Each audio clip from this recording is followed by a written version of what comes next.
ಮಳೆ ಬಂದು 2 ರೂಪಾಯಿ ಇವತ್ತು ಮೋಸ ಆಗುದಿಲ್ಲ. ನಮಸ್ಕಾರ ಸ್ವಾಮಿ. ನಮಸ್ಕಾರ. ಎಲ್ಲ ಮೋಸ ಹೌದಪ್ಪ. ಎಲ್ಲಿಲ್ಲ ಮೋಸ.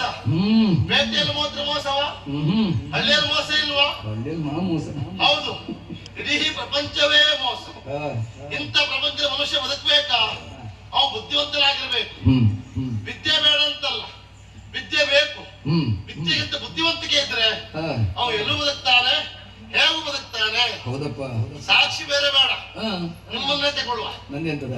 ನಿಮ್ಮನ್ನ ಬಿಟ್ಟು ಅವರು ನಮ್ದೀಗ. ಹೌದಾ? ನೋಡಿ, ನೀವೇ ಅಪ್ಪ ಸಂಪಾದನೆ ಅಂತ ಹೊರಟ್ರೆ ನಿಮ್ಗೆ ಈ ಕ್ಷೇತ್ರ ಅಗತ್ಯ ಉಂಟಾ? ಬೇಡ. ದಿವಸಕ್ಕೆ 7 ಗಣಹೋಮ ಮಾಡ್ರೆ ಸಾಕು, 10,000 ಒಳ ಬಿತ್ತಂತೆ ಲೆಕ್ಕ. ಆದ್ರೂ ಇಲ್ಲಿ ಯಾಕೆ ಬಂದ್ರಿ ನೀವು? ಬರೀ ಹಣ ಮಾತ್ರ ಅಲ್ಲ, ಜನವೂ ಬೇಕು ಎನ್ನುವ ಕಾರಣಕ್ಕೆ ಆಯ್ಕೆ ಮಾಡ್ಕೊಂಡ್ರಿ. ಮತ್ತೆ ನೋಡಿ ವಿಚಾರ ಮಾಡಿ, ಪಾಪ ನಿಮ್ಮ ಅವಸ್ಥೆ ನೋಡಿ ಬೇಸರ ಆಗ್ತಾ ಉಂಟು. ಈಗ ಉದಾಸಿದ್ದೀರಿ, ಮೊದಲು ನೋಡ್ಬೇಕಿತ್ತು 1 ತಿಂಗಳ ಹಿಂದೆ. ನಿಮ್ಮ ಅವಸ್ಥೆ ಬೇಕಾ? ಮೇಲೆ ಕೂರ್ಸ್ಲಿಕ್ಕೆ ಇಬ್ರು, ನಾಳೆಗೆ ಇಳಿಸ್ಲಿಕ್ಕೆ ಇಬ್ರು, ಹೊತ್ಕೊಂಡು ಹೋಗಿ ಎಲ್ಲಿ ಬಿಡ್ಲಿಕ್ಕೆ 4 ಜನ.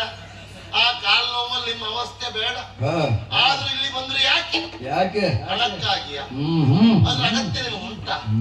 ಮನೆಯಲ್ಲಿ ಕೂತ್ರೆ ಸಾಕು, ಇಟ್ಟಂತ ಹಣದ ಬಡ್ಡಿ ಬಂದ್ರೆ ಸಾಕು. ಗಾಳಿ ಕೊಡೋರು ಕೊಡುದಿಲ್ಲ ಹಾಗೆಲ್ಲ ಸಂಪಾದನೆ ಮಾಡಿದ್ದೀರಿ, ಇಟ್ಕೊಡಿ, ಸಂತೋಷ. ಅದಲ್ಲ ಅಂದ್ರೆ ನಿಮ್ಮ ಬುದ್ಧಿವಂತಿಕೆ ಹೊರಗಾಕ್ಲಿಕ್ಕೆ ಈ ಕ್ಷೇತ್ರ ಬೇಕನ್ನೋ ಕಾರಣಕ್ಕಾಗಿ ಬಂದ್ರಿ. ಅದೇ ಹೇಳುದು ಬುದ್ಧಿವಂತಿಕೆ ಅಂತ. ಇನ್ನು ಹೇಳ, ಈಗ ಪ್ರಾಣಿಯ ದೊಡ್ಡ ಪ್ರಾಣಿ ಯಾವುದು? ಸಣ್ಣ ಜಂತು ಇರುವೆ. ಆನೆ ಮನಸ್ಸು ಮಾಡಿದ್ರೆ ಇರುವೆಯನ್ನು ಕೊಲ್ಬಹುದಪ್ಪ. ಹೇಗೆ? ಕಾಲ್ ಅಡಿಗೆ ಹಾಕಿದ್ರೆ ನೆಟ್ಟಿದ್ರೆ ಅಷ್ಟು ಸುಲಭಕ್ಕೆ ಸಿಗುವುದಿಲ್ಲ. ಅದೇ ಒಂದು ಇರುವೆ ಮನಸ್ಸು ಮಾಡಿದ್ರೆ ದೈತ್ಯ ಆಕಾರದ ಆನೆ ಬೇಕಾದ್ರೆ ಕೊಲ್ಲಬಹುದು. ಹೇಗೆ? ಆನೆಯ ಸೊಂಡಿಲ ಒಳಗೆ ಇರುವೆ ಒಂದು ಹೋಯ್ತು ಅಂತ ಆದ್ರೆ ಆನೆ ಕತೆ ಏನಾಗ್ಲಿಕ್ಕಿಲ್ಲ. ಕೊಟ್ಟಕ್ಕ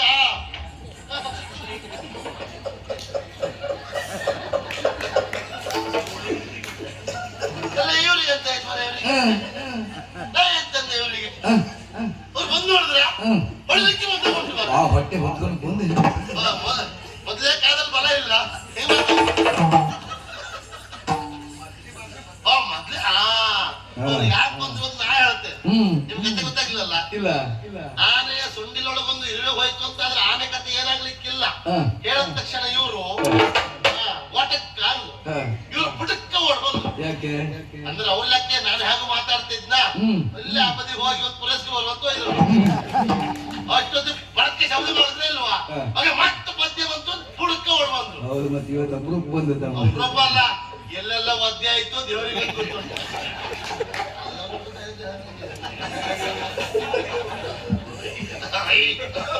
ಈಗ ಇಲ್ಲ, ಅಯ್ಯೋ ನೋಡಿ. ಅಂದ್ರೆ ಯಾಕೆ ಹಾಗೆ? ಅವ್ರು ಎಲ್ಲೇ ಇದ್ರು ಸಹ ಇಲ್ಲಿಯ ಬಗ್ಗೆ ಲಕ್ಷ್ಯ ಉಂಟು ಅಂತ ಆಗ್ಲಿಲ್ವಾ?